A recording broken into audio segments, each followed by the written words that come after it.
Thank you, and I thank our committee chair for such a strong overview of the work of the committee.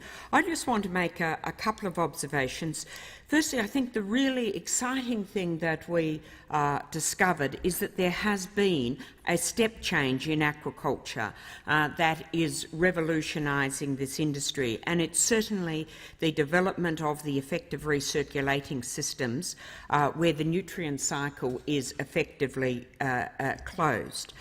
One of the big challenges with aquaculture has been the impact on surrounding environments from the effluent discharge from the intense presence of a fish population.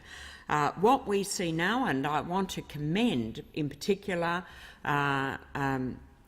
and James Cook University on the extraordinary work that they're doing with private sector partners on this and developing land-based recirculating aquacultural systems which filter water from fish tanks for reuse within the tank, significantly reducing the amount of space and water required for intensive seafood production.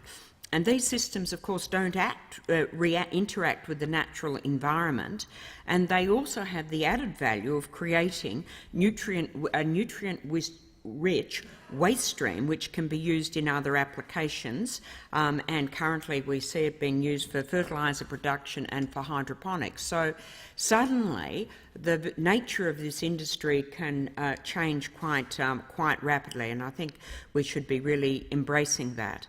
I also want to add my voice to this issue of labelling of the food product. I think that we have very high standards in terms of production here in Australia, and we need to ensure that our Australian producers are given the benefit of that. And I believe that we should be adopting similar food labelling provisions to those that we see in the Northern Territory across Australia. It's fair for the consumers and it's fair for our producers. We have these higher standards, and the consumers should be entitled to know what is Australian product, and I would urge us to move very quickly on that. I would also go further, as the report recommends, that we should do likewise. With pearls and crocodile teeth. And I think it is important that people who who shop in Broome or Darwin are able to distinguish what is an Australian made pearl. So one of the committee's recommendation is that we have a report on that within 12 months.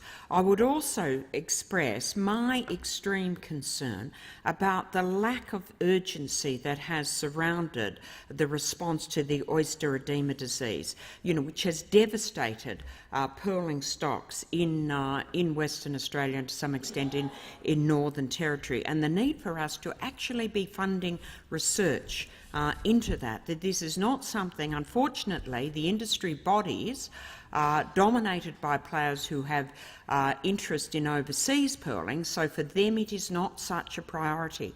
But I do urge us to understand that this is not only about the pearling industry, but indeed about the whole tourism industry, particularly in Western Australia and particularly in Broome, that if we go to a point where the pearl industry in Broome becomes unviable, that will very much undermine the tourism industry in Broome and the Kimberley generally, and that will have a significant impact on those communities. So I'm very concerned. I'm very pleased that the committee has got behind a recommendation that we set up a proper pearling task force and deal with this issue. So I'm very much support the recommendations that we have here, and just particularly want to recognise those great characters that we have in that industry and the great science that is being done around this area of aquaculture.